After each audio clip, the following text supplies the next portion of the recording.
Belakangan kondisi kesehatan Jokowi memang menjadi sorotan tersendiri.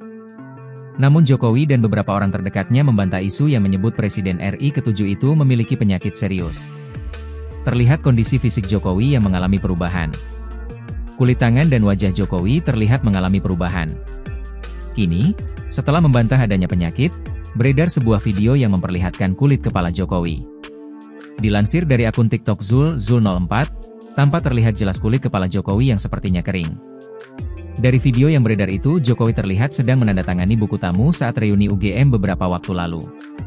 Namun yang membuat salfok saat Jokowi menunduk kulit kepalanya terlihat seperti kering. Sementara itu saat memberikan kata sambutan dalam reuni, Jokowi mengaku mengalami sakit. Diketahui acara reuni UGM angkatan Jokowi itu diadakan Sabtu, 26 Juli 2025, lalu. Jokowi terlihat berbaur dengan rekan-rekan seangkatannya, berbincang dan bernostalgia bersama, di acara reuni 45 tahun angkatan 1980 Fakultas Kehutanan UGM. Dalam sambutannya, Jokowi mengakui bahwa masalah kesehatannya menurun selama 3 bulan terakhir. Jokowi juga mengungkapkan bahwa ada 67 alumni yang hadir dalam acara tersebut.